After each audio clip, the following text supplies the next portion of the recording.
प्राणों से प्यारे सिख शहीद हो जाएं सरसा नदी के अंदर, उस गुरु को नींद कैसे आ सकती है।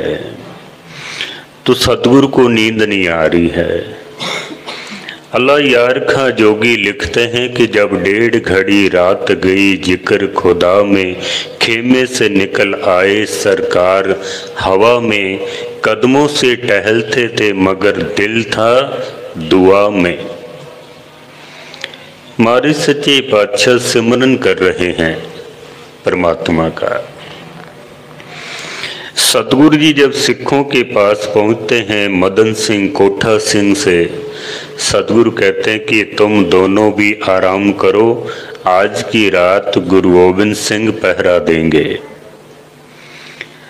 दुनिया के इस इतिहास में ऐसा कहीं भी देखने को नहीं मिलता कि गुरु पहरा दे रहा हो और उसके सिख आराम कर रहे हों। ऐसा बिल्कुल देखने को नहीं मिलता है। बल्कि कई लोगों को तो थोड़ी सी पदवी मिल जाए ना, बस फिर उनके तेवर देखने वाले होते हैं, फिर किसी को फतेह बुला के भी राजी नहीं होते। वो एक बार गुरुद्वारे का प्रधान बन जाए सही, फिर ढूंढना पड़ता है भी अब वो है कहाँ पर, नहीं मिलते हैं लोग। गुरु गोबिंद सिंह ने एक मिसाल कायम की थी हमारे लिए। हमारे सच्चे पातशाह जी चाहते हैं कि मेरे सिख जो हैं वो अपनी कौम का पहरा दें। वो कहीं हमारी कौम में कोई कमजोरी तो नहीं आ रही है, कोई दुखी तो नहीं है। ये सिर्फ चमकौर की गढ़ी के अंदर ही नहीं, आनंदपुर साहब के अंदर गुरु गोबिंद सिंह महाराज रात के समय जब सब सो जाते थे, हमारे सच्चे पातशाह जी बिल्कुल साधारण वेश पहनकर, ताकि कोई पहचान न सके, और अपने मुंह पर कपड़ा करके और महाराज आनंदपुर साहब के अंदर पहरा देते थे, कहीं मेरे सिख को कोई तकलीफ ना हो। आनंदपुर जिसका नाम ही आनंद का पुरी है, जो आनंद की नगरी है, महाराज चाहते हैं कहीं ऐसा न हो कि कोई दुखी रात को रोता हुआ हो, कोई भूखा सोया हो, किसी को कोई तकलीफ हुई हो। महाराज पहरा देते थे सारी सारी रात जाग कर।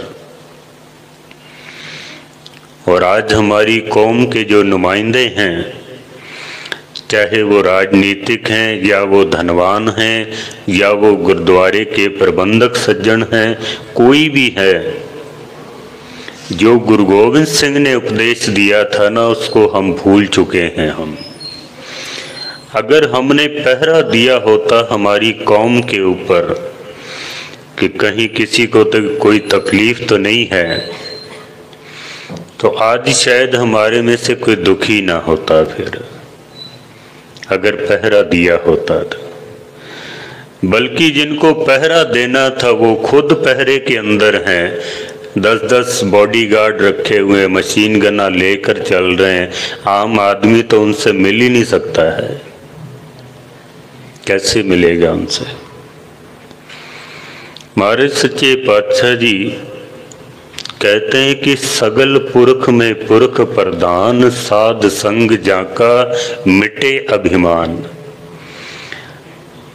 चलो कोई बुरा मत मान जाना, जो बात सच है मैं कहना चाहता हूं आपसे। मैं कई बार बेनती करता हूं कि ये जो प्रधान शब्द है ना, ये गुरुद्वारे से निकाल देना चाहिए। प्रधान का मतलब क्या होता है? जो सबसे आगे है, जो 1 नंबर पे है।